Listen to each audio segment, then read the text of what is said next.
So let's start with the last part of projectile motion, which is relative motion between two projectiles. So heading लिखो relative motion between two projectiles. तो तुम्हें hopefully याद है कि अगर हमें एक पार्टिकल के मोशन को दूसरे पार्टिकल के मोशन से विजुअलाइज करना होता था तो हम क्या करते थे, उसके सारे वेक्टर्स को दूसरे के रिलेटिव में लिख लेते थे। तो यहाँ पे सिचुएशन क्या है, दो प्रोजेक्टाइल हैं, तो लेट्स से दो प्रोजेक्टाइल बना लेते हैं हम यहाँ पे। This is projectile one thrown in the sky with initial velocity u1 and the angle with the horizontal alpha 1, और एक दूसरा प्रोजेक्टाइल है जिसे साइमल्टेनियसली फेंका गया। प्रोजेक्टाइल की वेलोसिटी है इधर पे u2 और एंगल है अल्फ़ा 2। तो अगर हम अर्थ के नज़रिए से देखें तो ये कैसा जाएगा, ये तो ऐसा जाएगा पहला प्रोजेक्टाइल, और दूसरा प्रोजेक्टाइल ऐसा जाएगा। लेकिन अगर हम इस प्रोजेक्टाइल पे चढ़ के इस प्रोजेक्टाइल को देखें तब क्या होगा, हमें इसे स्टॉप करना पड़ेगा। ठीक है, so if we have to visualise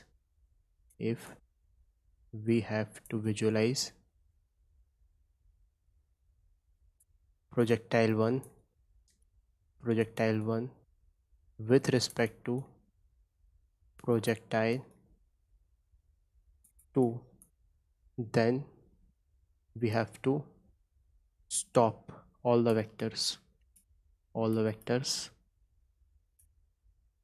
कौन है वो वेक्टर्स, वो वेलोसिटी वेक्टर है, वो एक्सीलरेशन वेक्टर है, किसके, velocity vectors of projectile 2, and add them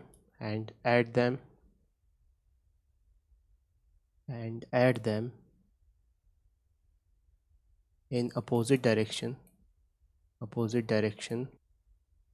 in projectile 1। ठीक है, तो जो नाम लिखे गए उसके मुताबिक ये प्रोजेक्टाइल 1 है और ये प्रोजेक्टाइल 2 है। ठीक है, तो हमें किसको स्टॉप करना है, इसको स्टॉप करना है।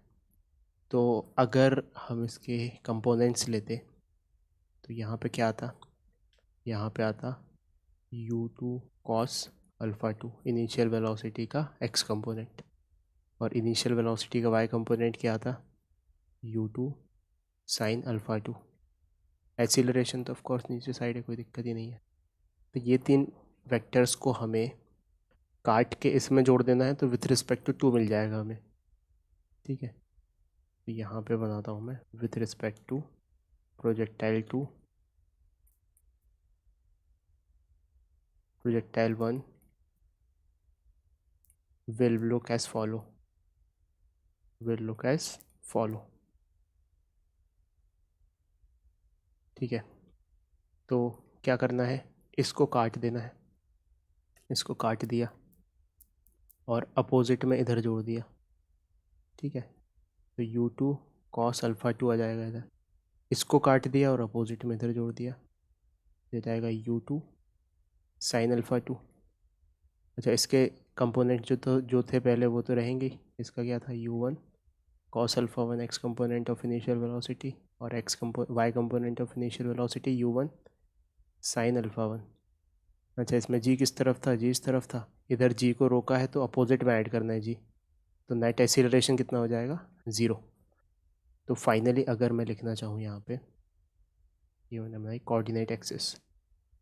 अब विथ रिस्पेक्ट टू प्रोजेक्टाइल 2, प्रोजेक्टाइल 1 कैसा दिखेगा, प्रोजेक्टाइल 1 में x डायरेक्शन में इनिशियल वेलोसिटी हो गई है u1 cos alpha 1 minus u2 cos alpha 2। तो x डायरेक्शन में इनिशियल वेलोसिटी होगी u1 cos alpha 1 minus u2 cos alpha 2, और y डायरेक्शन में u1 sin alpha 1 minus u2 sin alpha 2।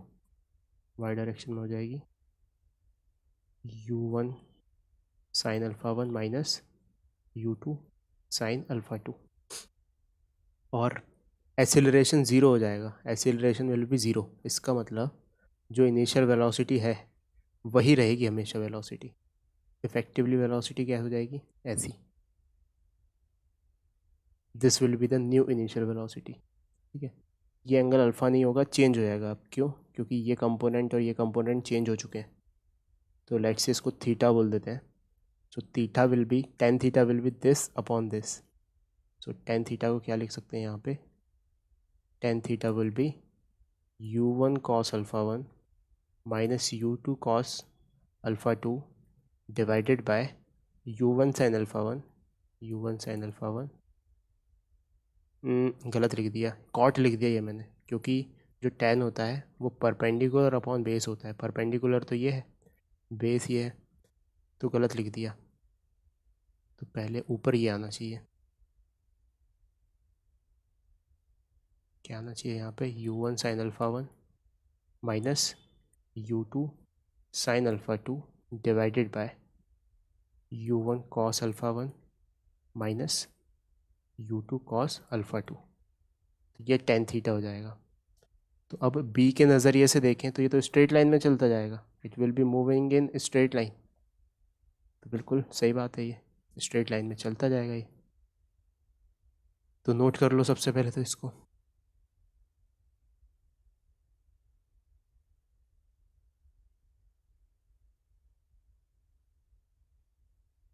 So in this case, यहाँ पे point लिखते हैं, in this case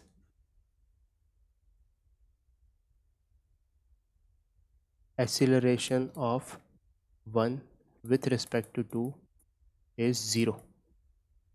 ठीक है, या ऐसा कहें relative acceleration is zero. And second point कि जो वन का पाथ सेकेंड को देखेगा वो एक स्ट्रेट लाइन होगा। क्यों? क्योंकि एक्सीलरेशन ज़ीरो है।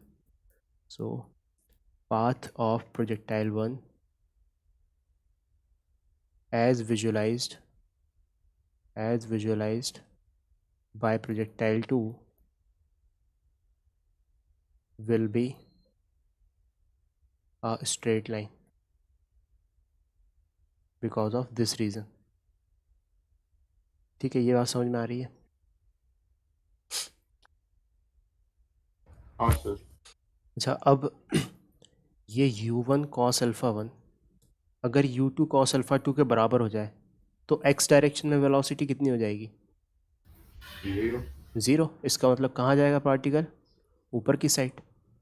तो अगर एक स्पेशल नोट लिखते हैं यहाँ पे, if u1 cos alpha one is equals to u2 cos alpha two, है ना? मतलब ये वाली चीज़ क्या है, x component of initial velocity of projectile one, x component of initial velocity of projectile one is equals to x component of initial velocity of projectile two, x component of initial velocity of projectile 2, then the path of projectile 1 with respect to projectile 2 will be vertically upwards, will be vertically upwards, क्योंकि फिर ये वाली चीज़ zero हो जाएगी, है ना? तो ये एक नोट की तरह अपन समझ सकते हैं। ठीक है,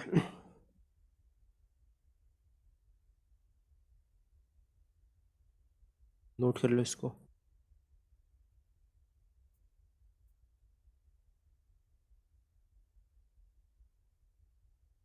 सर हम्म।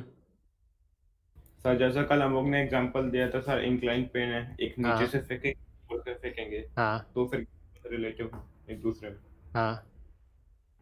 क्योंकि सर इनिशियल वेलोसिटी तो सेम ही है। क्या क्या, फिर से बोलो, फिर से एक बार। सर कल हम लोग ने एग्जांपल दिया था ना हाँ सर, हाँ इंक्लाइन प्लेन, एक हाँ नीचे से ऊपर फेंकेंगे, हाँ और एक ऊपर से नीचे फेंकेंगे। हाँ और टाइम ऑफ फ्लाइट सेम होगा। हाँ। तो सर इसका क्या होगा रिलेटिव मोशन?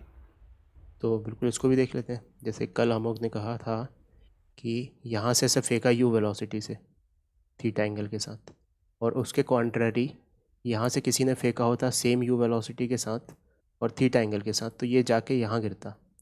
तो रेंज इसकी ज़्यादा आती, टाइम ऑफ फ्लाइट सेम रहती लेकिन रेंज नीचे वाले की ज़्यादा आती। तो अगर ऐसी सिचुएशन में अपन को रिलेटिव लगाना है कि लेट्स से एक ऑब्जेक्ट को हमने यहाँ से प्रोजेक्ट किया, इसकी वेलोसिटी सेम मान ले, चलो सेम मान लेते हैं फ़िलहाल के लिए, इजी बनाने के लिए सिचुएशन, मतलब ये पर्टिकुलर केस है कि दोनों की ये वेलोसिटी सेम है और दोनों के एंगल भी सेम है। तो हम जानना चाहते हैं कि मतलब कैसा दिखेगा इसका मोशन इसके रिस्पेक्ट में। तो हमने इसको रोक दिया पहले वाले को, तो पहले वाले के तो कंपोनेंट आएंगे सबसे पहले। कंपोनेंट्स लिख दो इसके, ये हो गया यू कॉस थीटा और इधर हो गया यू साइन थीटा। इस वाले का एक कंपोनेंट आएगा इधर, वो होगा यू कॉस थीटा, और एक कंपोनेंट आएगा यू साइन थीटा। अब किसको रोकें? पहले वाले को रोक देते हैं यहाँ पे। तो अगर इसको हमने रोक दिया तो ये वाली वेलोसिटी इधर ऐड करनी पड़ेगी, तो ये यू कॉस थीटा एक और ऐड हो जाएगी यहाँ पे। और इसको रोक दिया तो ये वाली वेलोसिटी अपोजिट में यहाँ ऐड करनी पड़ेगी, तो यू साइन थीटा। तो दोनों कट जाएंगी। तो ये तो आगे रेस्ट पे अब इसके नज़रिए से देखा जा रहा है, ये तो हमेशा यहीं रखा हुआ है। और ये जो ऑब्जेक्ट है ये कहाँ पे है? ये यहाँ पे है। और कितनी वेलोसिटी से चल रहा है? अब वाई में इसके पास कोई वेलोसिटी नहीं है, पूरी की पूरी वेलोसिटी इसके पास एक्स में है। तो ये 2u कॉस थीटा से इसको अपनी तरफ आते हुए दिखाई देगा।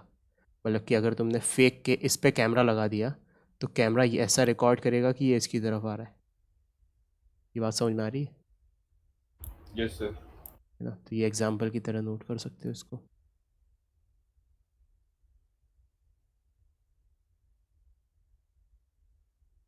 सर नहीं समझा था, मतलब दिखने में कैसा लगेगा सर कि वो सीधे दिखने अपनी में तरफ आ एकदम रहा है? स्ट्रेट लाइन में आ रहा है। मतलब अगर तुम विजुलाइज करो इसको तो इसका चलो पाथ बनाते हैं कि यहाँ से ऑब्जेक्ट फेंका तो ये यहाँ था, तब ये यहाँ पे था। अगला देखा तो अगली पोजीशन पे ये यहाँ था, ये यहाँ पे था।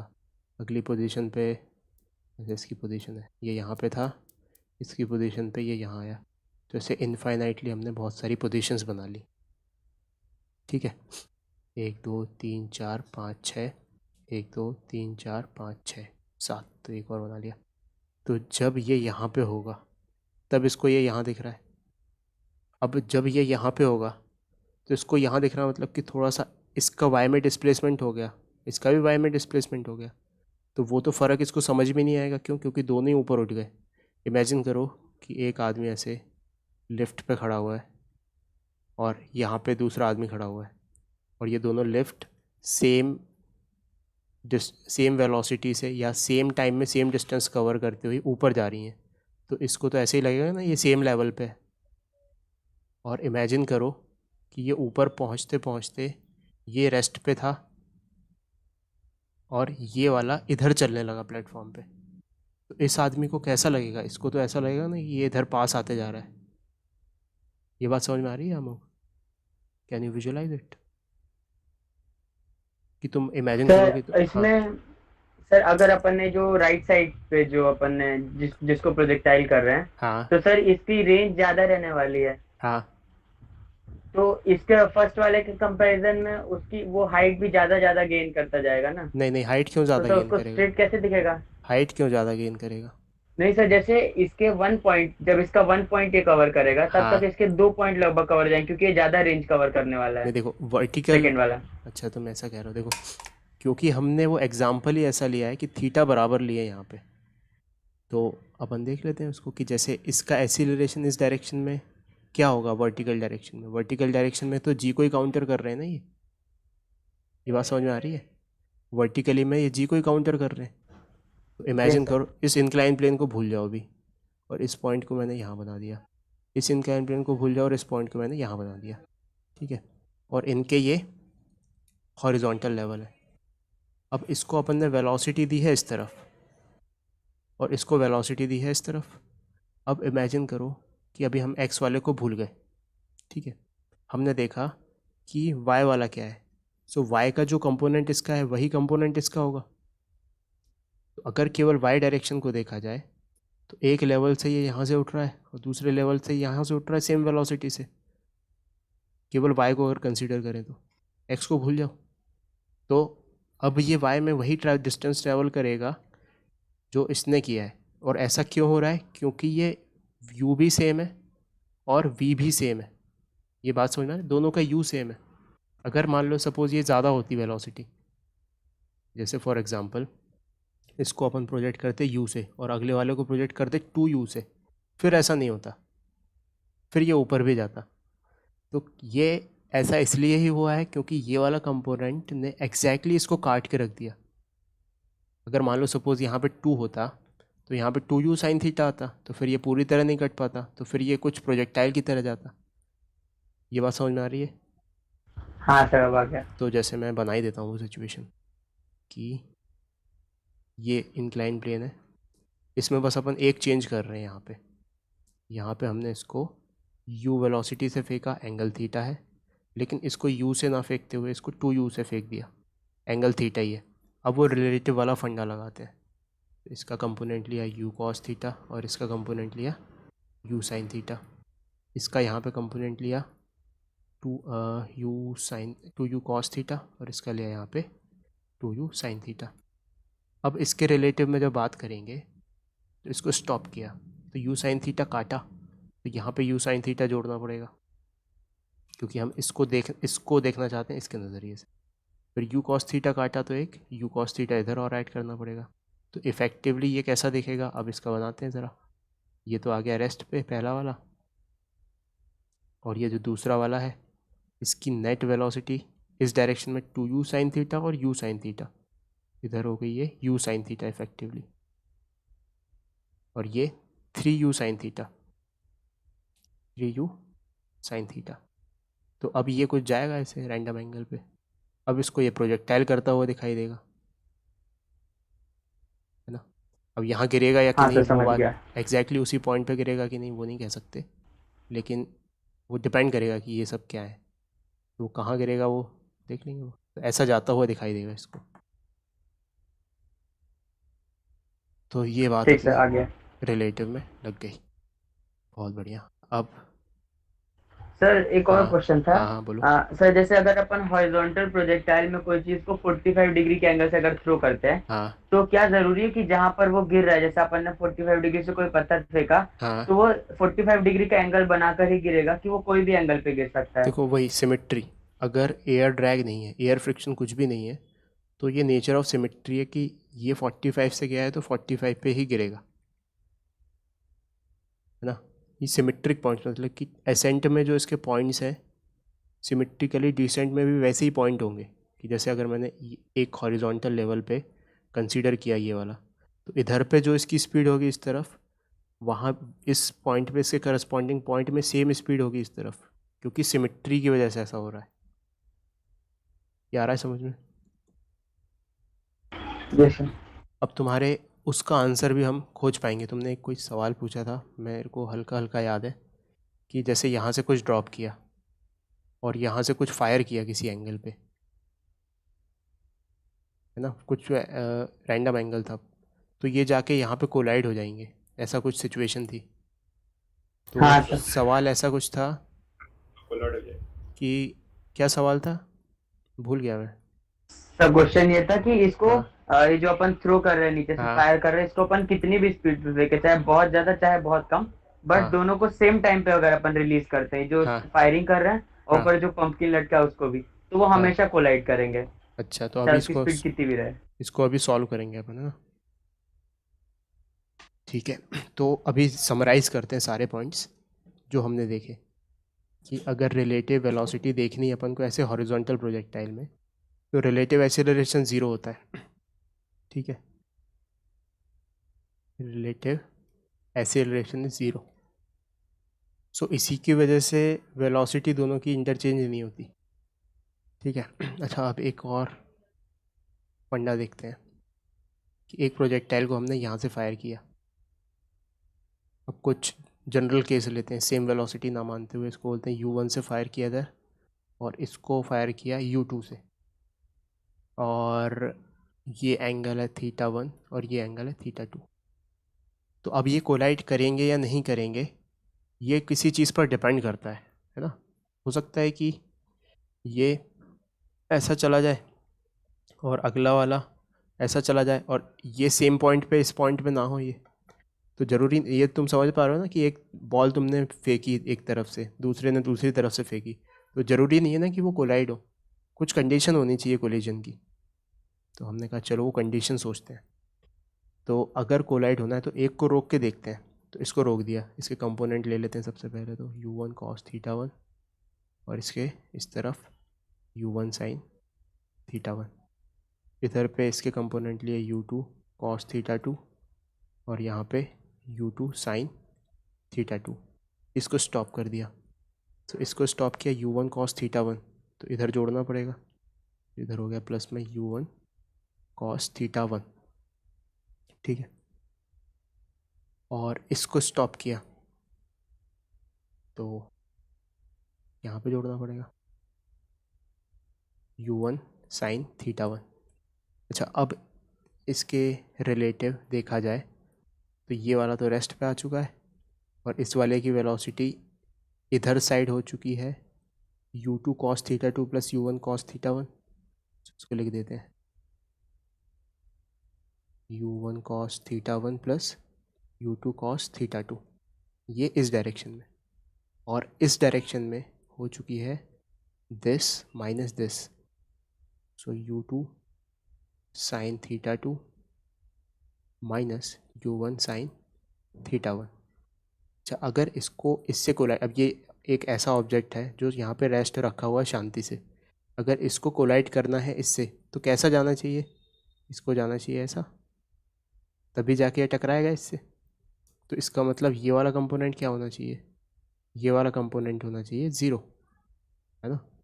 सो if u2 sin θ2 minus u1 sin θ1 is equals to 0, then they will collide.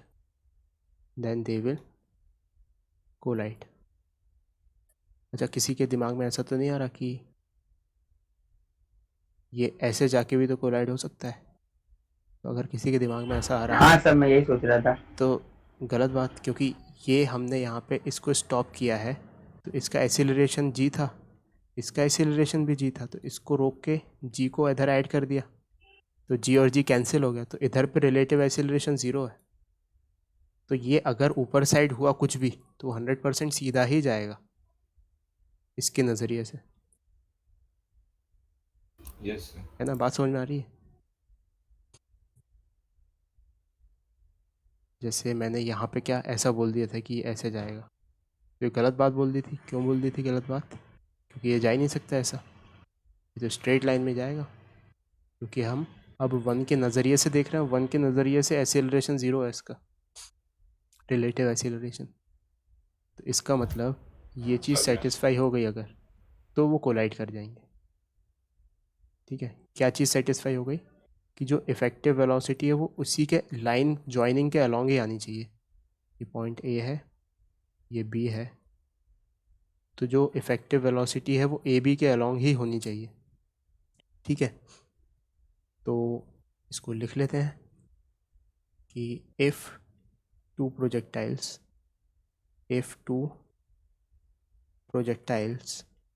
A and B collide in mid-air, then velocity of A with respect to B should be along AB, or velocity of B with respect to A should be along BA। ठीक है, ये लिखना है हमें।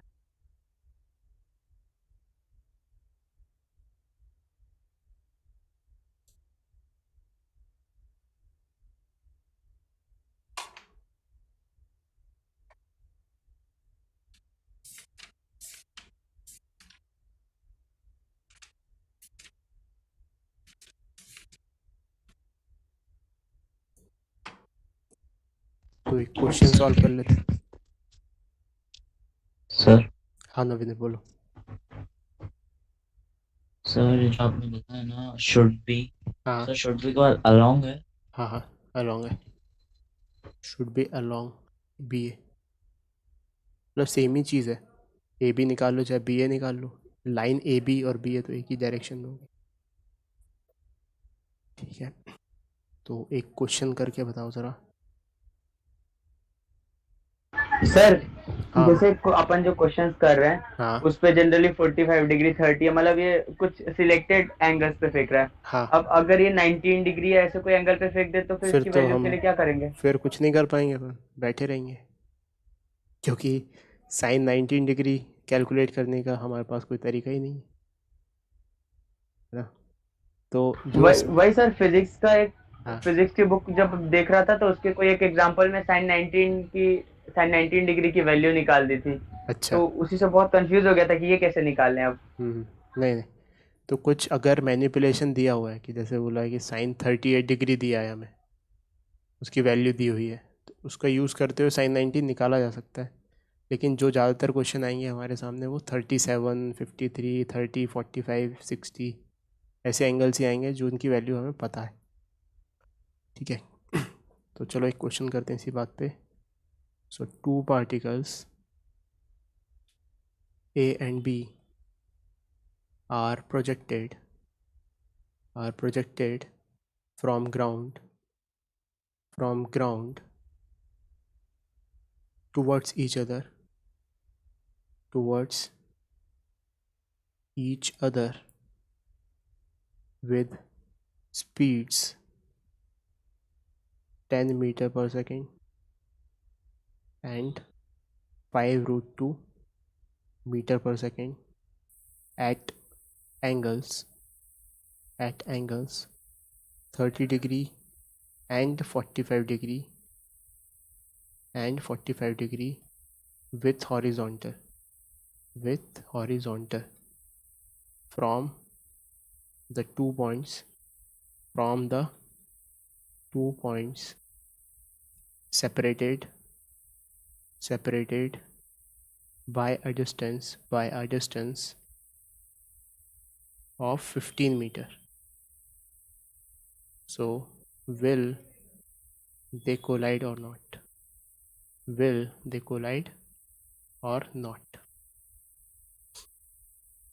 तो इस सवाल को जो सिचुएशन दी है उसको वर्ड बाय वर्ड पढ़ते हैं। क्या है, दो पार्टिकल्स हैं ए और B, are projected from ground. ठीक है, एक पार्टिकल है ए और एक पार्टिकल है बी, उनको ग्राउंड से प्रोजेक्ट किया गया एक दूसरे की तरफ, है ना। एक को फेंका गया 10 मीटर पर सेकेंड से 30 डिग्री के एंगल पे, तो ये 10 मीटर पर सेकेंड से फेंका गया 30 डिग्री के एंगल पे। कैसे पता यही 30 डिग्री, क्योंकि लिखा है उसने 30 डिग्री विथ हॉरिजॉन्टल, तो हॉरिजॉन्टल से 30 डिग्री, वर्टिकल से 30 डिग्री लिख देता तो फिर हम इसको मार्क करते। ठीक है, एंड 45 डिग्री दूसरा वाला 5√2 से 45 डिग्री पे, तो ये गया 5√2 मीटर पर सेकेंड से 45 डिग्री एंगल पे। ठीक है भाई, from the 2 point separated by distance of 15 metre, मतलब कि इन दोनों के बीच की दूरी है 15 मीटर। तो हमें जस्ट इतना बताना है कि क्या ये कोलाइड करेंगे या नहीं करेंगे। तो हमने कहा ठीक है चलो बताते हैं। सबसे पहले इसके कंपोनेंट्स तोड़ लिए। इसके क्या कंपोनेंट होंगे, 10 cos 30 डिग्री, 10 cos 30 डिग्री 10√3/2 यानी कि 5√3, और ये वाला component 10 sin 30 degree, sin 30 degree 1/2 होता है यानी कि 5।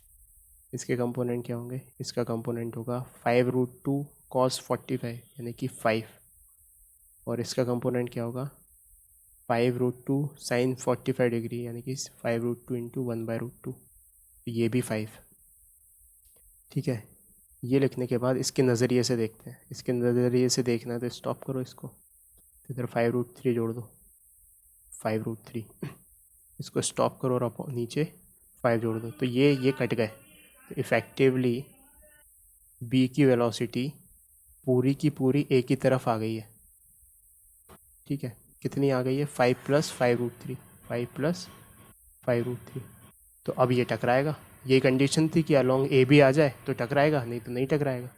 ये अगर नहीं कटते 5 और 5 तो फिर ये नहीं आती इस तरह, वर्टिकल में भी कुछ ना कुछ आ जाती। तो yes, they will collide.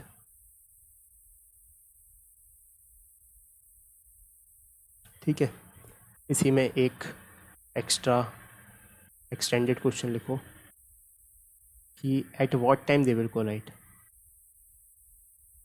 After how much time they will collide.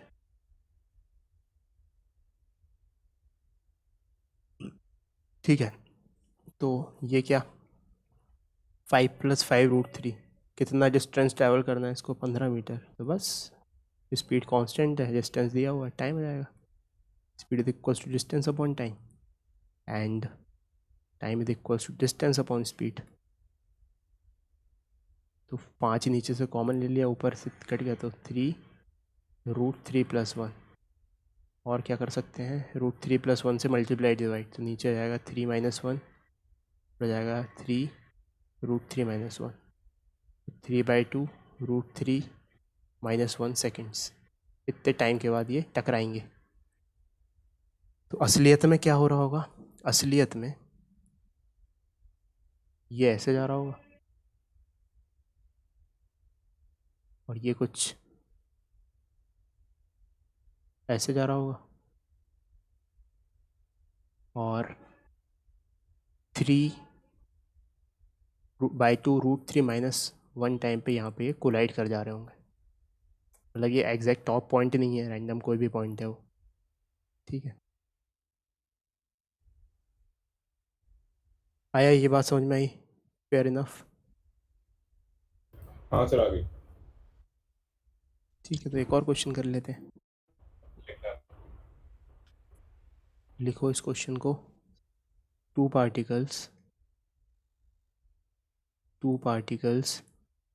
A and B are projected simultaneously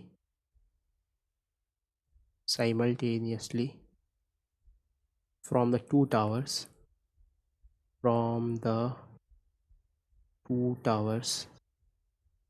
towers of heights 10 meter and 20 meter respectively. Of heights 10 meter and 20 meter respectively. Particle A is projected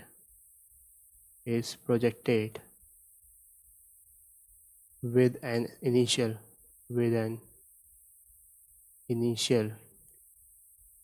speed of 10√2 meter per second at an angle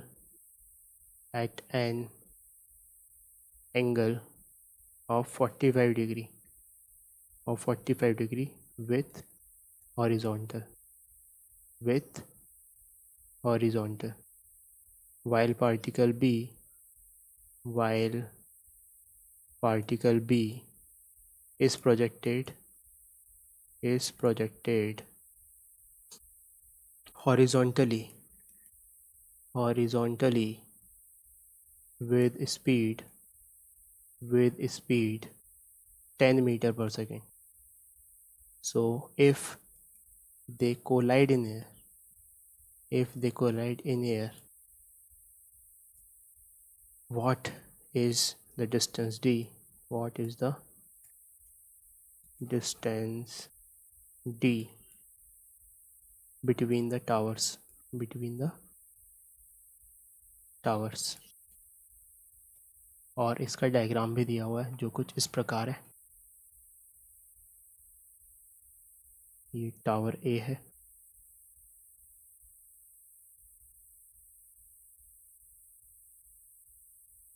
दस metre लंबा।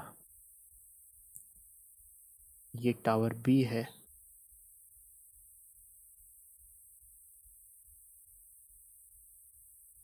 चाहे ये diagram नहीं भी दिया हो तो भी हम इंफॉर्मेशन के मुताबिक से बना सकते थे, डोंट वरी अबाउट दैट। लेकिन फिर भी लो, ये पॉइंट ए है, यहाँ से फेंका गया 10√2 मीटर पर सेकेंड से।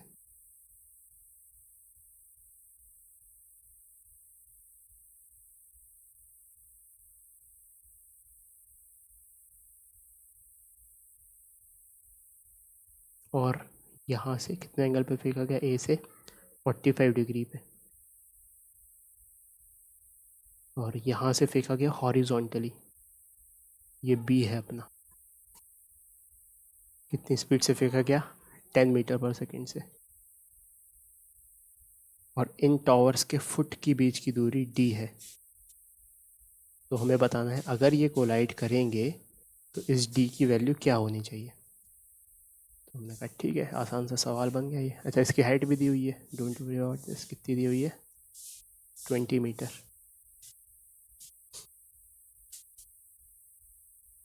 तो बस ये डायग्राम समझने के बाद आसान सा सवाल है कि ये पॉइंट बना लिया हमने यहाँ पे ए,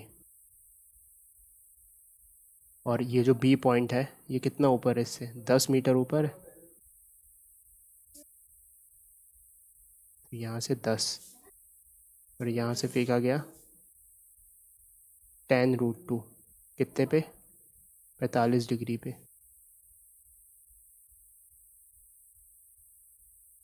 ये है डी अपने पास।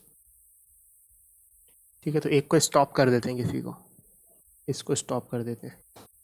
इसको स्टॉप कर दिया अगर, तो जोड़ना पड़ेगा सब कुछ अपोजिट में। इसका 10 इधर जोड़ना पड़ेगा, तो 10 इधर जोड़ देंगे, है ना। पहले तो इसको रिज़ॉल्व कर लें। इसको रिज़ॉल्व किया तो ये क्या आया अपने पास, 10 इधर और 10 इधर, क्योंकि 45 डिग्री है। और एक इसको रोक भी दिया इस वाले को, तो इसको रोका अगर 10 वाले को, तो 10 इधर ऐड करना पड़ेगा। तो इफ़ेक्टिव सिचुएशन क्या बन गई इसके नज़रिए से, जी इसका नीचे था, इसका भी जी नीचे था, जी को रोका तो इधर जी ऐड करना पड़ा, तो जी 0 हो गया। तो इफ़ेक्टिव सिचुएशन क्या बन गई, ये पॉइंट है अपना ए, और ये वाला पॉइंट है एक बी। कितना ऊपर है वो इधर, ये डी है और ये है 10, और ये इफ़ेक्टिवली 20 इधर है और 10 इधर है। और इसको कैसे जाना है, इसको जाना है ऐसा, तभी तो टकराएगा उससे। तो इसका मतलब ये वाला जो एंगल है थीटा, इसमें tan थीटा क्या होना चाहिए, 10/d। So tan theta should be 10/d। And consider this velocities, ये भी तो ट्राइंगल है। ये वाली चीज़ क्या है 10 और ये वाली चीज़ क्या है 20। तो tan theta is also equals to 10/20। तो ये क्या हो गया 10/20। तो यहाँ से सॉल्व करेंगे तो d आ जाएगा अपना 20 मीटर्स। आई बात समझ में।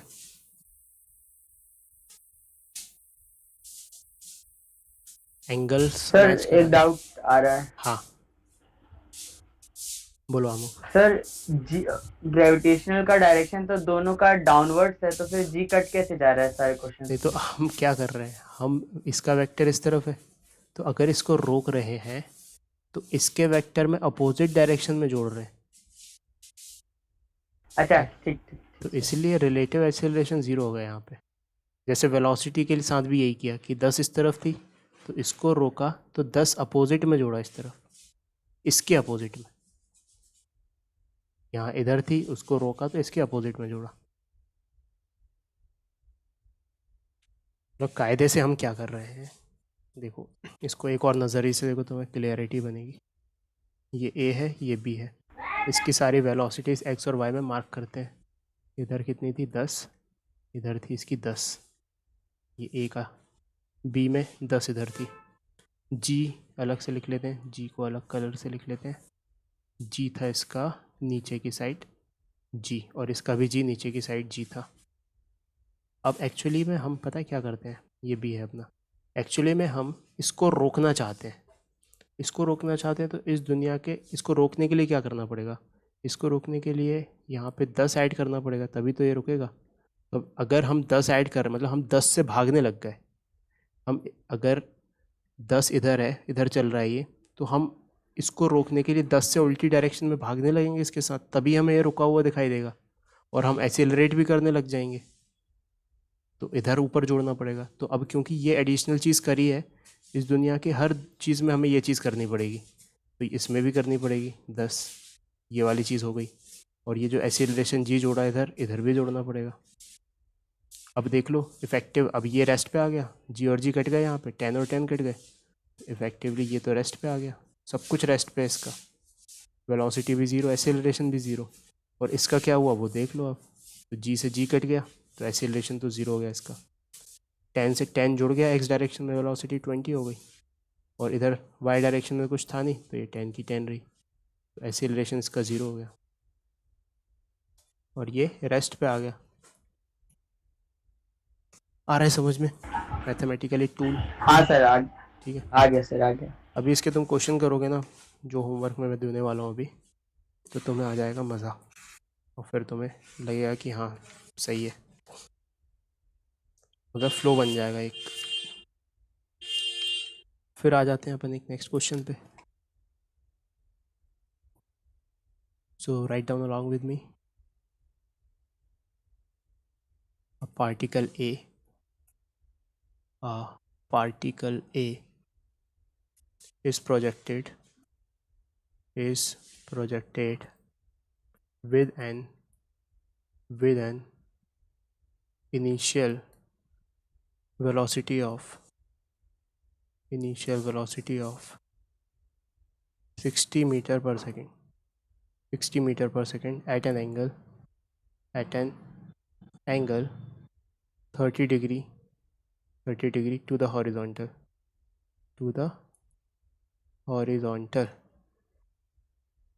at the same time a second particle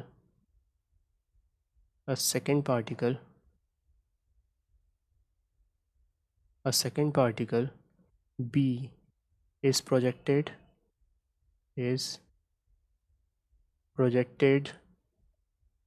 in opposite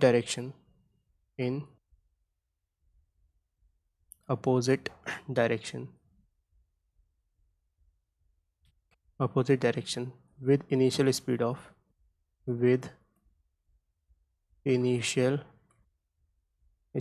of 50 meter per second from a point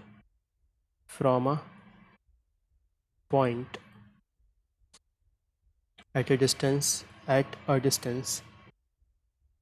नीचे आ जाओ, at a distance of 100 meter from point A. If the particles collide in air, then find A part, the angle of projection alpha of particle B,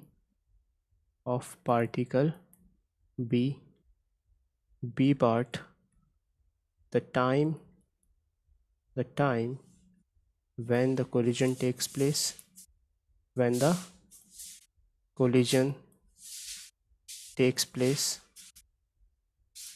and C, the distance of P from A where collision occurs. Take G is equals to 10 meter per second square.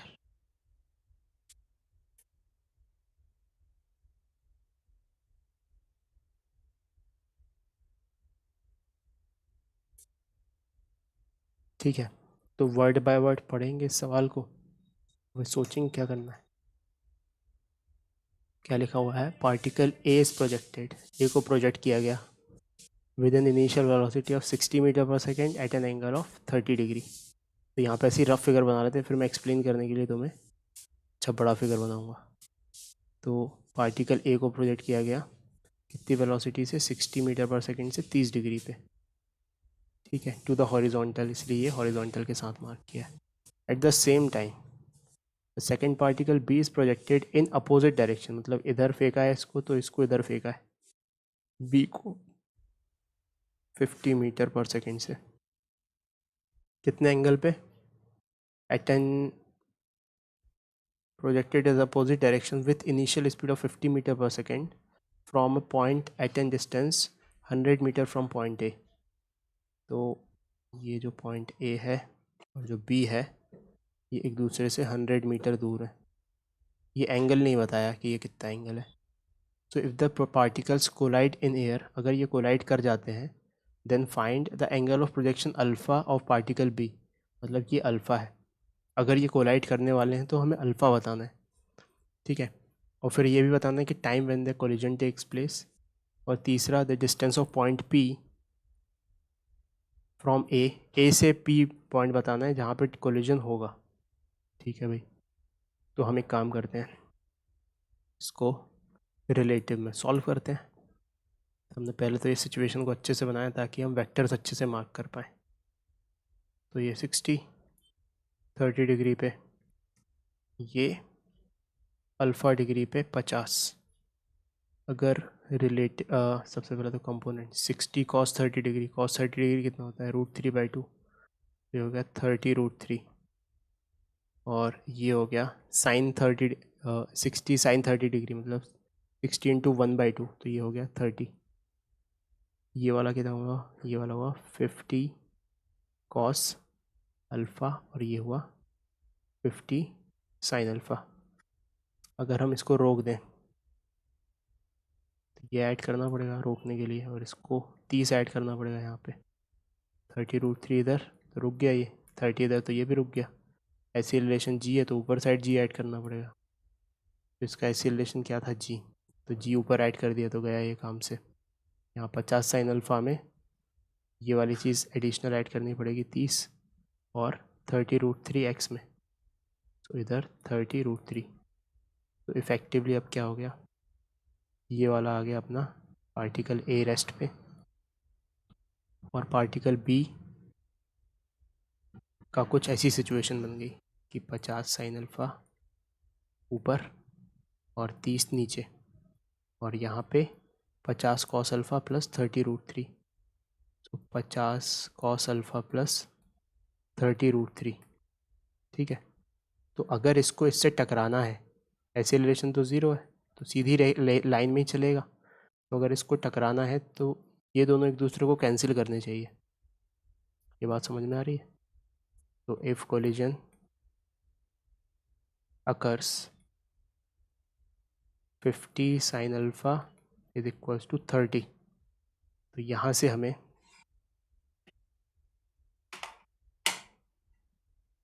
Sine alpha कितना मिल गया, 3/5, यानी कि alpha कितना हो गया 37 degree,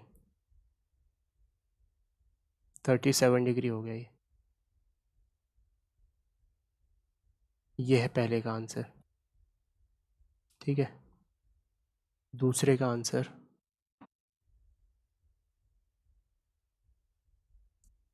the time when the collision takes place, तो हमें time बताना है जब कोलिजन हो जाए, मतलब कि ये यहाँ से यहाँ पहुँच जाए। इन दोनों के बीच का डिस्टेंस कितना है 100 मीटर्स, और नेट स्पीड कितनी है 50 cos alpha plus 30 √3। So V net को लिख देते हैं 50 cos alpha, cos alpha is cos 37 degree plus 30 √3। So cos 37 degree कितना होता है 50 × 4/5 प्लस 30 √3। तो ये आ गया 10 × 4 40, तो 40 प्लस 30 √3। ये इसकी स्पीड है इस तरफ, कितना तय करना है उसे 100 metre. So time of collision is distance upon speed 40 plus 30 √3 seconds. ये हो गया अपना सेकंड का आंसर। थर्ड क्या पूछा है? थर्ड पूछा है the distance of P from A when the collision occurs. तो अब P क्या है? P पॉइंट मतलब कि जहाँ पे टकरा रहा है वो, है ना, कहीं लिखा नहीं है ऐसा लेकिन मान लेते हैं, और लिखा है वेयर कोलिजन अकर्स, मतलब कि यही है P।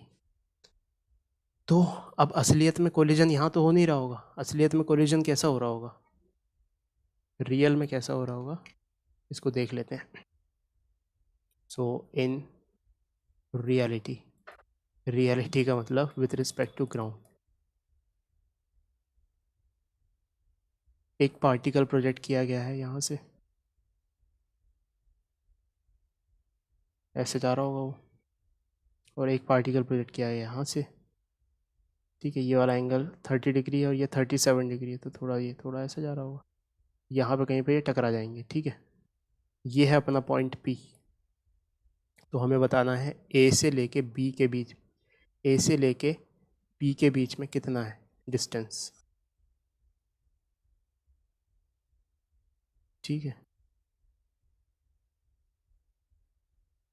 तो असल में डिस्टेंस नहीं लिखना चाहिए, इसे डिस्प्लेसमेंट लिखना चाहिए, तो कोई बात नहीं, इसको डिस्प्लेसमेंट कर लो।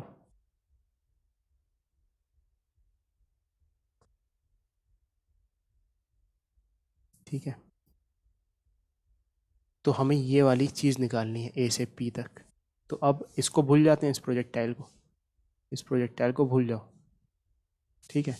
और इसी प्रोजेक्टाइल के लिए सारी चीज़ें लगा दो, एक्स कोऑर्डिनेट निकल आएगा, वाई कोऑर्डिनेट निकल आएगा, और आंसर आ जाएगा x square plus y square का अंडर रूट। कितने समय में यहाँ से यहाँ पहुँचा, कोलिजन के टाइम पे कितना है वो टाइम, ये लिखा हुआ है 100/40 प्लस 30√3, सो 100/40 प्लस 30√3 सेकेंड्स। ये टी हम सब्सटीट्यूट करेंगे सभी कैलकुलेशन में, ठीक है। तो इसके पैरामीटर्स क्या थे, 30√3 था इस तरफ और 30 था इस तरफ, तो लिख लेते हैं। एक्स डायरेक्शन कितनी वेलोसिटी थी शुरुआत में, 30√3, और वाई में कितनी थी, 30। सो हम इक्वेशन ऑफ मोशन लगाते हैं सबसे पहले एक्स डायरेक्शन में।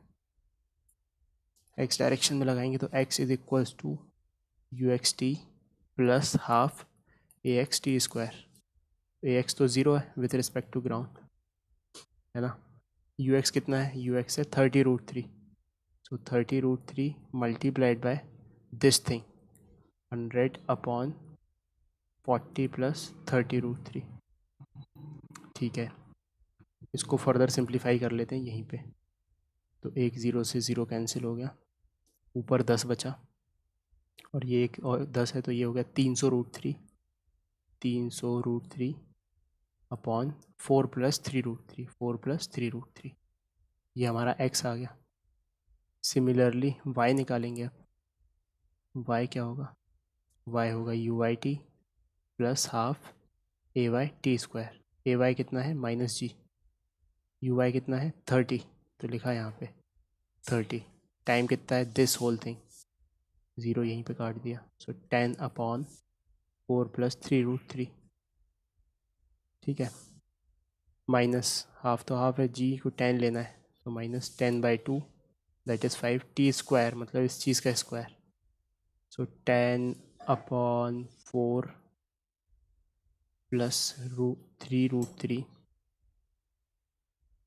का होल स्क्वायर, ये आया है अपना y। इसको फर्दर सॉल्व करें तो ये आ जाएगा ऊपर 300/4 प्लस 3√3 माइनस 5 इंटू 100, इसका स्क्वायर किया, और इसका स्क्वायर करेंगे तो आएगा 16 प्लस 9 3 ज़ा 27 प्लस 2ab 4 3 ज़ा 12 2 ज़ा 24√3, so this turns out to be 300/4 plus 3√3, और यहाँ पे 500/16 प्लस 27 कितना होता है 343 प्लस 24√3। तो ये y आया है अपना। तो अब ये एक बहुत ही ख़तरनाक इरेशनल नंबर्स हैं और इसका भी स्क्वायर करके हमको आंसर लिखना है। तो आंसर क्या होगा अपना, A P will be under root of x square plus y square. तो x क्या है, x है ये दिस थिंग, तो this will be 300√3 upon 4 plus 3√3 का होल स्क्वायर प्लस ये है y, तो 300 upon 4 plus 3√3 minus 500 upon 43 plus 24√3 का होल स्क्वायर का अंडर रूट। तो इसको मैंने कैलकुलेटर से सॉल्व किया है और ये वैल्यू आती है अप्रॉक्सीमेटली 62.64 मीटर्स। तो ये आंसर हो गया अपना। आई बात समझ में? हाँ सर आगे। तो नोट कर लो इसको।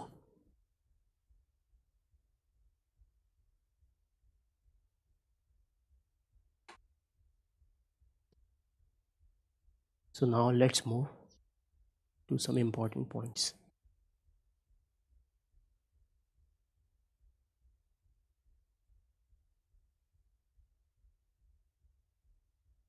ठीक है, तो जैसे प्रोजेक्टाइल में हम जो हॉरिजॉन्टल प्रोजेक्टाइल मोशन को देखते हैं उसमें लेट्स से ये u वेलोसिटी से थीटा एंगल हॉरिजॉन्टल के साथ प्रोजेक्ट किया गया, तो हर पॉइंट पे x की वेलोसिटी वही रहती है जो शुरुआत में।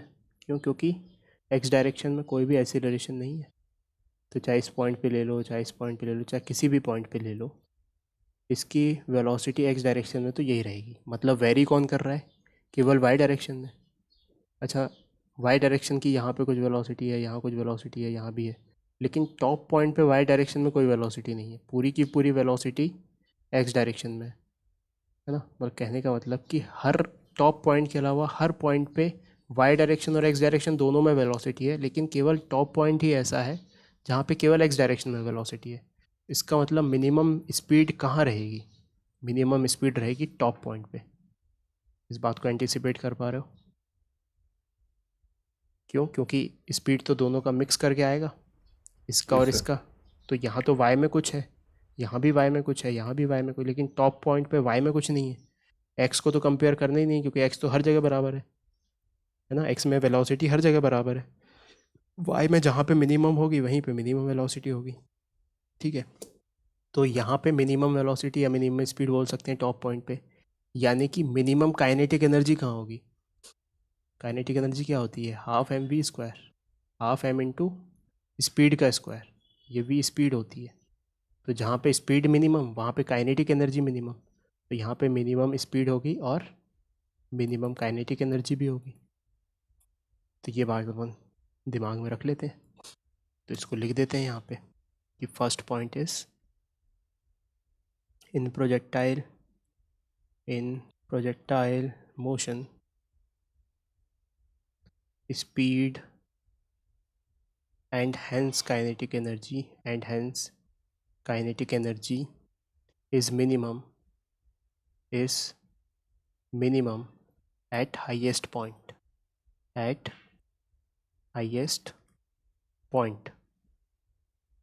स्पीड क्या है? स्पीड है उस पॉइंट पे cos theta times the speed of projection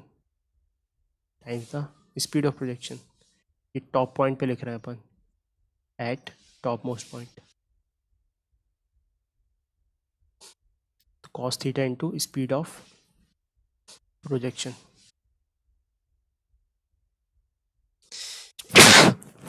जो जनरली u से रिप्रेजेंट करते हैं, तो ये u cos थीटा लिखा हुआ है जस्ट। तो काइनेटिक एनर्जी क्या होगी? काइनेटिक एनर्जी होगी हाफ एम वी स्क्वायर। ठीक है, तो हाफ एम और क्या है यहाँ पे आएगा u cos थीटा। तो u cos थीटा का होल स्क्वायर। तो इसको कैसे लिख सकते हैं? Half m u square into cos square theta. तो ये इनिशियल काइनेटिक एनर्जी है, this is initial kinetic energy. So we can write kinetic energy is equals to cos square theta into initial kinetic energy. ठीक है, top most point पे। तो ये बात हमें याद रखनी है। ठीक है, सेकेंड पॉइंट जो ऑलरेडी हम देख चुके हैं कि प्रोजेक्टाइल मोशन में हम टाइम पीरियड को कुछ इस तरीके से याद रख सकते हैं, 2ux upon g not ux uy। Maximum height को uy square upon 2g and range को 2ux uy अपॉन g। तो इंक्लाइंड में भी यही फॉर्मूले काम आ जाएंगे, है ना। प्रोजेक्टाइल मोशन में इस तरीके से याद रखना है, where the symbols have the usual meaning, जो हमें पता है पहले से। अब आ जाते हैं तीसरे और बहुत ही इंपॉर्टेंट पॉइंट पे। इसको थोड़ा समझना पड़ेगा, तो फोकस करो यहाँ पे कि जब हम ग्रेविटी फ्री जगह पर, ग्रेविटी नहीं है, सॉरी ग्रेविटी तो है नहीं, तो फिर प्रोजेक्टाइल मोशन कैसे होगा। एयर नहीं है, एयर नहीं है, नो एयर में फेंकते हैं किसी ऑब्जेक्ट को, तो जब ऊपर फेंक रहे होते हैं तो एक्सेलरेशन नीचे लगता है, ठीक है, मतलब ग्रेविटी नीचे लग रही होती है। And there is no air drag, air नहीं है तो इसका मतलब एयर की वजह से फ्रिक्शन महसूस नहीं होता। लेकिन अगर एयर आ जाए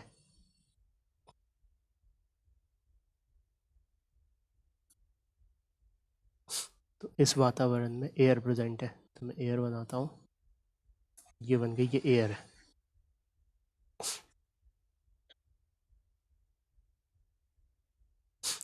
अब यही केस कंसीडर करते हैं कि ऑब्जेक्ट को ऊपर फेंका, तो अपने इंट्यूशन से बताओ तुम, ग्रेविटी तो 100% नीचे ही लगेगी, कोई दिक्कत ही नहीं है इसमें। एयर किस तरफ फोर्स लगाएगी इस पार्टिकल पे,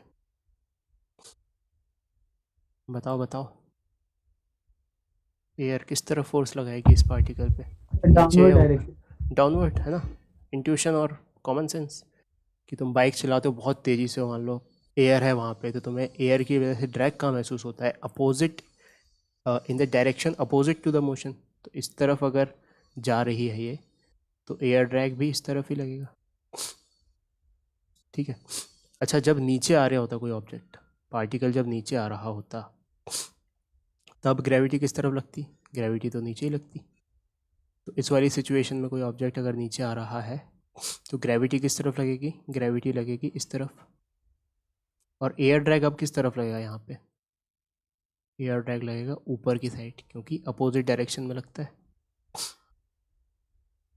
तो अगर देखा जाए तो ऊपर जाते टाइम ये ग्रेविटी और एयर ड्रैग एक दूसरे को सपोर्ट कर रहे हैं और नीचे खींच रहे हैं उसे, ठीक है। तो ग्रेविटी थोड़ी सी बढ़ जाएगी, जी प्लस एयर ड्रैग लिख सकते हैं इसको। और जब नीचे आ रहा है तब ग्रेविटी का इफेक्ट थोड़ा सा कम हो जाएगा, इसको जी माइनस एयर ड्रैग लिख सकते हैं। ये बात समझ में आ रही है, अगर एयर प्रेजेंट है तो, ठीक है। तो इसको शब्दों में लिख लेते हैं कि if a particle is projected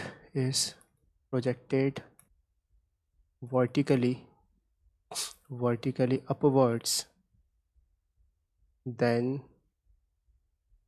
during the upward journey gravity force that is weight and air drag both are acting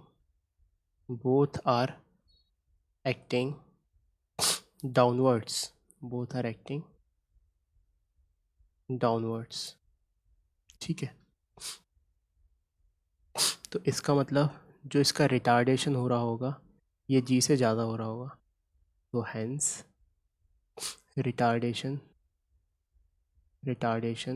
modulus is greater than g, है ना। उसके बाद लिखो during its downwards journey the air drag is upwards while gravity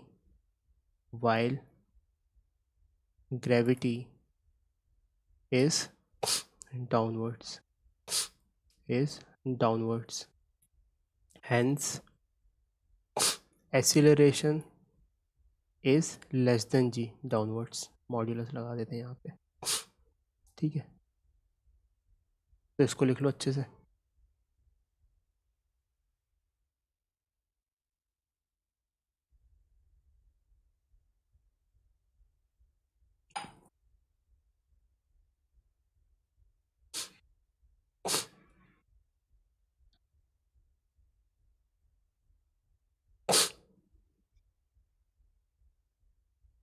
तो अब projectile के लिए देखते हैं कि एयर ड्रैग कैसा इफेक्ट डालेगा।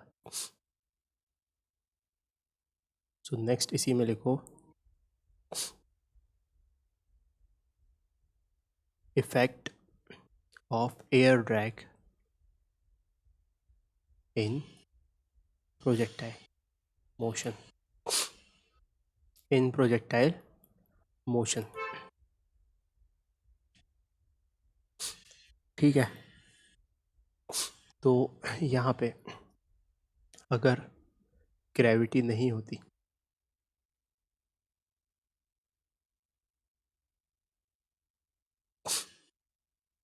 तो नहीं, सॉरी, ग्रेविटी तो होती, एयर ड्रैग नहीं होता।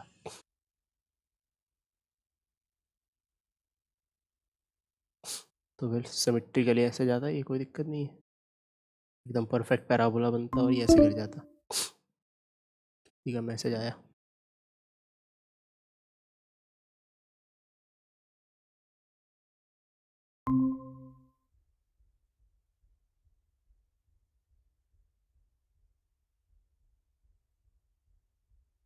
कहाँ पे छूटा था? तो देखो ऊपर जाते टाइम इसको हम दो भागों में बांट लेते हैं। दो भाग कौन कौन से हैं? एक तो एसेंट वाला यहाँ से लेके यहाँ तक, और एक डिसेंट वाला यहाँ से लेके यहाँ तक। तो एसेंट वाले पार्ट में अभी क्या ग्रेविटी बढ़ गई है इफेक्टिवली, है ना। तो ग्रेविटी बढ़ गई है तो क्या हो रहा होगा, ग्रेविटी बढ़ गई है तो ये थोड़ा सा कष्ट महसूस कर रहा होगा ऊपर तक जाने में। एक्स डायरेक्शन में कोई दिक्कत नहीं है, एक्स डायरेक्शन में तो कोई दिक्कत ही नहीं है, दिक्कत है केवल वाई डायरेक्शन में, क्योंकि एयर ड्रैग, अब एयर ड्रैग इसमें देखो ऐसा लगेगा कि अगर ये ऐसे जा रहा है तो एयर ड्रैग यहाँ लगेगा, तो अब एक्स डायरेक्शन का भी एक्सीलरेशन ज़ीरो नहीं रहेगा, ठीक है। तो मतलब एयर ड्रैग इसको कम या ज़्यादा कर सकता है, इसकी हॉरिजॉन्टल रेंज को भी। मतलब ये वाली डिस्टेंस, अगर ये वाली डिस्टेंस r/2 है सपोज़, तो ये वाली डिस्टेंस r/2 से कम रहेगी, है ना। This will be less than r/2। ये बात समझ में आ रही है? और ये कैसे जाएगा, ये अब ऐसे शेप में ना जाते हुए, क्योंकि इसको दिक्कत महसूस हो रही है ऐसे ट्रैवल करने में, तो ये थोड़ा सा उठ के ऐसे जाएगा और टॉप पॉइंट तक नहीं पहुंचेगा, क्योंकि अब ग्रेविटी थोड़ा सा ज़्यादा काम दिखा रही है। इसका टॉप पॉइंट और इसका टॉप पॉइंट अलग होगा। और डिसेंट में क्या होगा, ग्रेविटी थोड़ी सी कम हो जाएगी। इमेजिन करो कि ये मून पे फॉल कर रहा है और एयर ड्रैग भी है इसका साथ में, इधर चल रहा है तो एयर ड्रैग इसे इस तरफ भी मिल रहा है, तो ये ऐसा फ्लैटन होके जा सकता है यहाँ पे, ठीक है। अगर स्पीड कम रही तो ये वाली चीज़ ऐसे भी फॉल हो सकती है। तो 100% ये वाली चीज़ अगर अपन इसी पे प्लॉट करूँ मैं एयर ड्रैग के साथ, तो ये ऐसे होके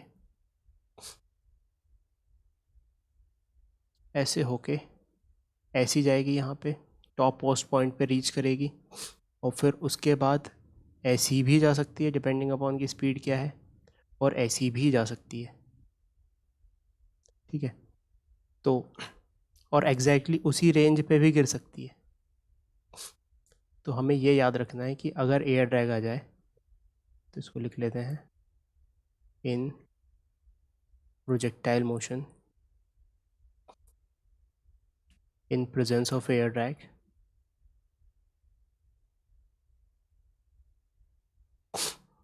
हाइट तो कम हो जाएगी, ठीक है, maximum height H max will decrease. और क्योंकि एयर ड्रैग लग गया है इसमें, तो अब इसमें ज़्यादा टाइम में ये हवा में रहेगा, ठीक है। तो T will increase and horizontal range may increase, decrease or remain same depending upon theta and u, depending upon theta and u। Initial velocity और इनिशियल एंगल ऑफ प्रोजेक्शन पे डिपेंड करेगा कि वो सेम रहेगी या बढ़ जाएगी। तो ये तीन चीज़ें हमें याद रखनी है एयर ड्रैग के प्रेजेंस में प्रोजेक्टाइल मोशन की क्या क्या चीज़ें चेंज हो सकती हैं। आई बात समझ में?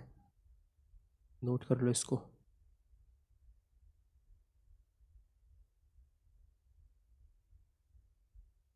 And next point is point number 4 which says, पहले लिख लेते हैं इसको फिर समझते हैं। तो at the time of collision, at the time of collision, coordinates of particles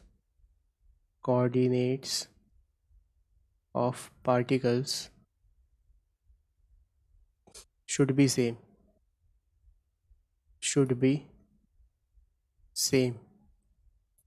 that is x1 should be equals to x2 and y1 should be equals to y2 अगर 2 डायमेंशनल मोशन है। तो 3 डायमेंशनल मोशन है तो फिर z भी आ जाएगा। So second is x1 is equals to x2, y1 is equals to y2 and z1 is equals to z2 in 3 dimensional motion, ठीक है। और सेम मोमेंट पे टकराएंगे। अगर कोई दो आदमी टकरा रहे हैं तो एग्जैक्टली सेम मोमेंट पे ही टकराएंगे वो, कॉमन सेंस की बात है ये। सेम मोमेंट का ये मतलब नहीं कि एक आदमी ने उतना ही टाइम ट्रैवल किया है जितना पहले ने किया हो सकता है दूसरा बाद में स्टार्ट हुआ हो। जैसे हो सकता है एक ट्रक आ रहा हो दिल्ली से, ठीक है, चलता हुआ, कब से चल रहा हो वो 24 घंटे से, और एक स्कूटर यहाँ पे 5 मिनट पहले ही चलना शुरू करी हो, तो ये टकरा सकते हैं क्या? हाँ बिल्कुल टकरा सकते हैं, यहाँ पे टकरा जाएंगे। तो मोमेंट सेम होगा, ठीक है, कि ये चलने के 24 घंटे बाद टकराया और ये चलने के 5 मिनट बाद ही टकरा गई। तो दोनों के लिए इंडिविजुअल जर्नी टाइम अलग अलग है लेकिन मोमेंट सेम होगा, ठीक है। तो इसको भी लिख लेते हैं। टू पार्टिकल्स कोलाइड, ये कोलॉइड लिख रहा हूँ मैं। कोलॉइड तो वो होता है सस्पेंशन सॉल्यूशन एंड कोलॉइड होती है इसकी spelling. Collide at the same moment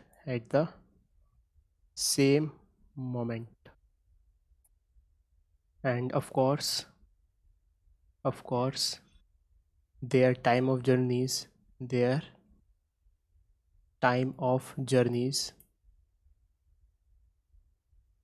may be different,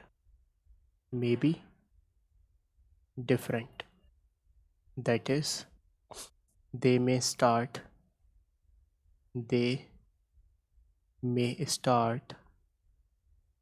at different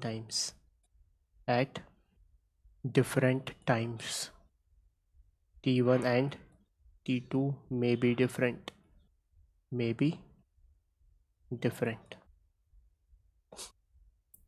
ठीक है। अब इसका ये मतलब नहीं कि साथ में नहीं शुरू हो सकते कभी, अगर साथ में शुरू हुए साइमल्टेनियसली तो T1 is equals to T2 हो जाएगा।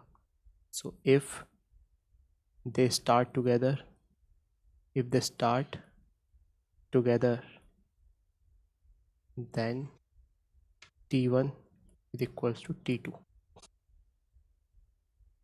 then t1 is equals to t2। तो ये चीज़ याद रख लेनी है बस।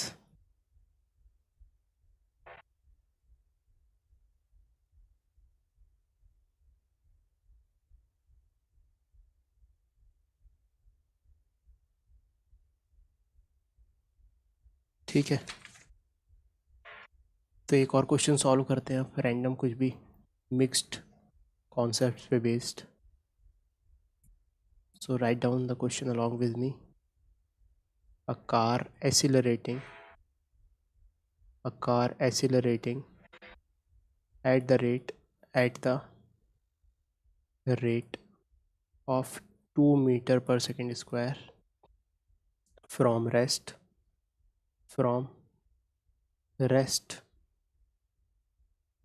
from origin is carrying a man at the rear end who has a gun in his hand. The car is always moving along positive x-axis at t is equals to 4 seconds. The man fires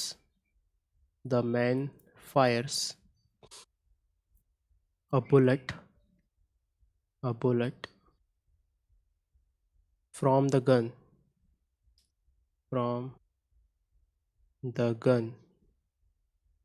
and the bullet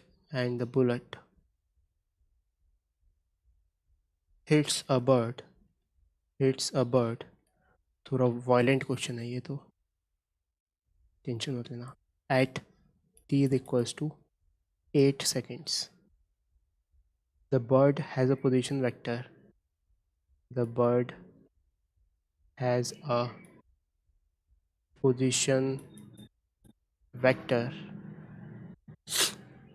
40 i cap plus 80 j cap plus 40 k cap, 40 i cap plus 80 j cap plus 40 k cap। to find velocity of projection,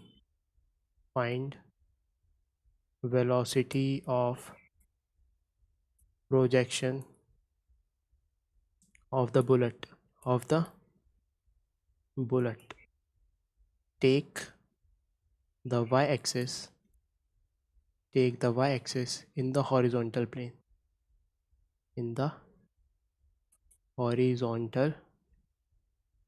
plane, ठीक है। g is equals to 10 metre per second square, ठीक है।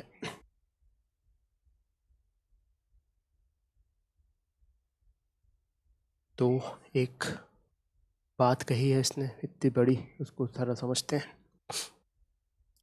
कि car accelerate कर रही है, ठीक है। कितनी रेट से एक्सीलरेट कर रही है? 2 मीटर पर सेकेंड स्क्वायर से, ओरिजिन से स्टार्ट हो रही है, रेस्ट से, और कैरी कर रही है एक मैन को।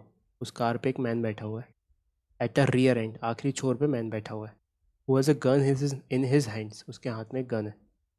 तो कार की सिचुएशन बनाई जाए कि ये कार है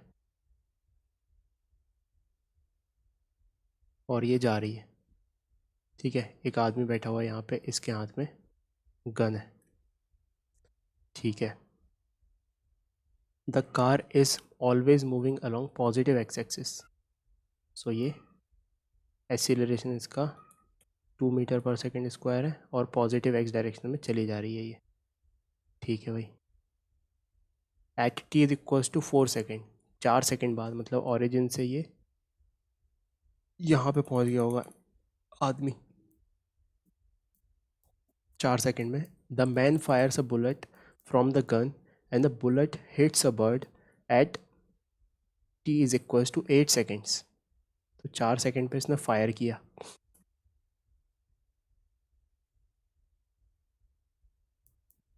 और फायर किया उसने, और बर्ड का पोजीशन वेक्टर है 40 आई कैप प्लस 80 जे कैप प्लस 40 के कैप, 3 डायमेंशनल है ये, ठीक है।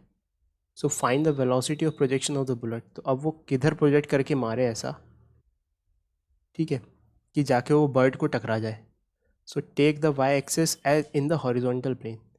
तो अब ये 3 डायमेंशनल है कि अगर ये ओरिजिन होता तो बर्ड की पोजीशन क्या है 40 एक्स में, लेट्स से 40 एक्स में, 80 वाई में, 80 वाई में, वाई मतलब कि उधर, और जेड में ऊपर साइड 40। तो ये आउट ऑफ द प्लेन गोली मारनी पड़ेगी इसे, बर्ड यहाँ पे। तो सबसे पहले ये चेक कर लेते हैं क्या क्या ये आदमी 40 मूव करेगा 4 सेकेंड में।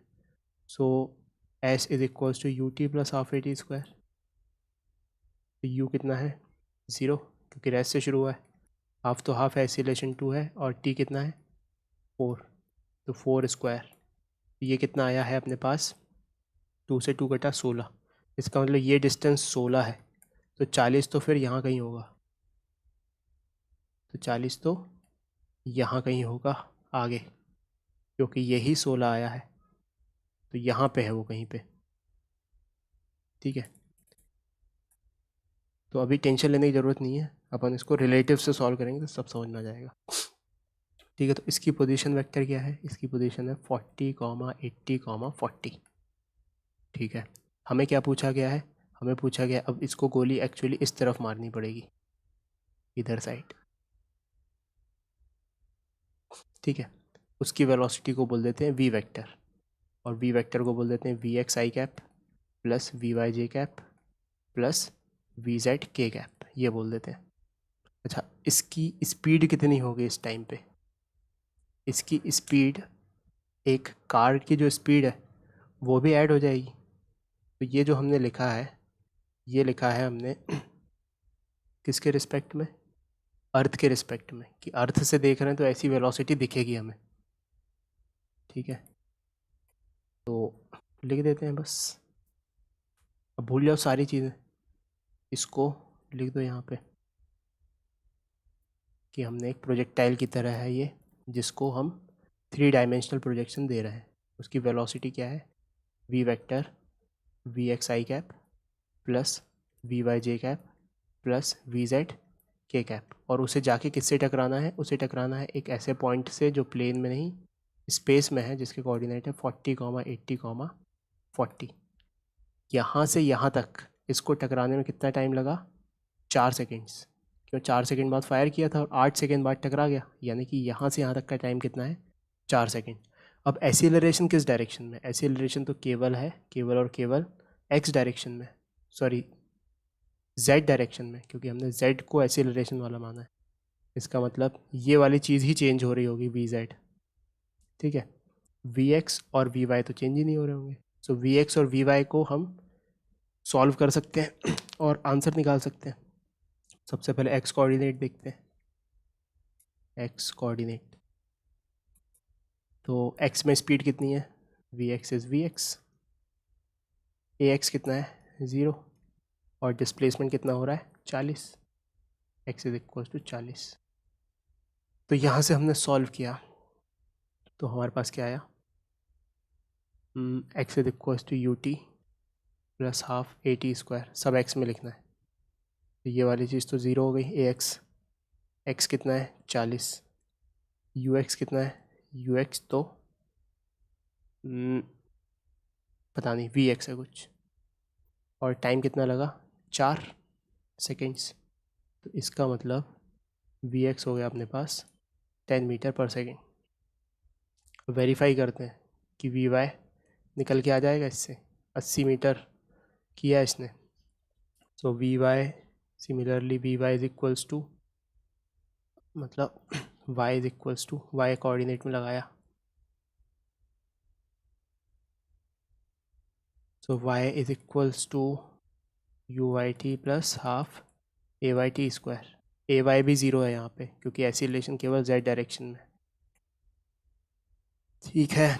ये क्या है अपना u y, so y is 80, u y is v y, and time is 4, so we y कितना आ गया 20। तो यहाँ से 10 मीटर पर सेकेंड आ गया वी एक्स और वी वाई आ गया 20 मीटर पर सेकेंड। अब आ गई वी जेड की बारी। So finally z coordinate a z कितना है -g, उसको -10 ले लेते, ठीक है। वी जेड जो इक्वेशन लिखेंगे जेड की वो लिखेंगे z is equals to u z t plus half a z t square. तो यू जेड कितना है, u z is nothing but v z, समय कितना है 4, हाफ तो हाफ है, ऐसे रिलेशन है -10, समय है 4 का स्क्वायर। और जेड कोऑर्डिनेट कितना है, जेड कोऑर्डिनेट है 40, यहाँ पे लिखा हमने 40। तो सॉल्व किया गया 40 is equals to 4 v z, यहाँ से 4 4 ज़ा 16 में by 2 8 into 10, so that is -80. So 40 plus 80 is equals to 4 v z. इसको सॉल्व करेंगे तो वी जेड कितना आ जाएगा 120/4, that is 30 meter per second. तो बस यही बताना था। क्या बताना था, find the velocity, projection velocity of the bullet. So final answer v is with respect to ground, with respect to ground, vx कितना आया 10, सो 10 आई कैप। vy कितना आया, vy आया 20, यानी कि 20 जे कैप। और vz कितना आया 30, यानी कि 30 के कैप। इतना मीटर पर सेकेंड, ये इसकी प्रोजेक्शन वेलोसिटी है। तो देखने में टफ सा सवाल लग रहा है, लेकिन वेक्टोरिकली सोचो तो बस प्रोसीजरल है, सॉल्व हो जाएगा। तीसरे डायमेंशन में बस बहुत बात पहुंच गई जो जनरली 2 डायमेंशन में ही रहती है। आया ये समझ में? Yes sir. ठीक है, सर थोड़ा स्क्रॉल अप कर दीजिए, हाँ। छूट गया था बस यहीं पे। सो होमवर्क नोट करो।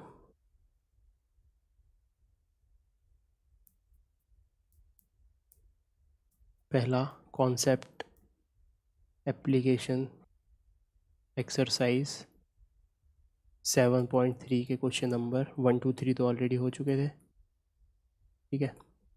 अब 4 5 6 3 क्वेश्चन करने हैं। और एक्सरसाइज में ये तो अभी करने हैं जस्ट आफ्टर क्लास। और एक्सरसाइज में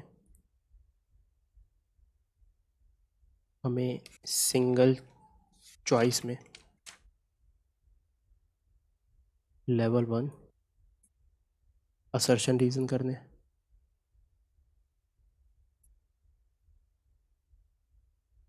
ये है 1 से लेके 10 तक 10 क्वेश्चन हैं। और फिर सिंगल करेक्ट ऑप्शन वाले में MCQ है जो, उसमें 1 से लेके 16 तक करने हैं, 16 क्वेश्चन हैं उसमें। कुल मिला के ये तुम्हारे हुए 26 क्वेश्चंस। इनको करने में तुम्हें 1.5 घंटा लगना चाहिए। और करना ही है, तोड़ना है हर क्वेश्चन को, एक बार तोड़ लिया तो काम बन जाएगा, ठीक है। अगर असर्शन रीजन में दिक्कत हो रही है तो पहले ये करो सिंगल करेक्ट, और फिर उस पर आओ। इसको करने में 15 मिनट लगने चाहिए, ठीक है। यहाँ पे अपना ये चैप्टर ख़त्म हो गया और बस इसकी एक्सरसाइज सॉल्व करनी है, इसके बाद इसका टेस्ट लेंगे। अच्छा, मेरे को सबसे बात करनी है अभी मतलब कभी थोड़े दिन बाद, कि तुम्हारे क्या क्या टेस्ट बाकी रहेगा, तो उनकी प्रिपरेशन करके उन टेस्ट को तो अटेम्प्ट करो।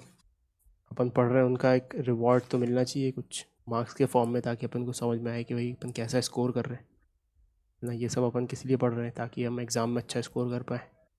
तो हमें एक आइडिया मिलता रहना चाहिए कि कितना स्कोर जनरेट हो रहा है हमारा, ठीक है। चलो बाय बाय। Bye sir.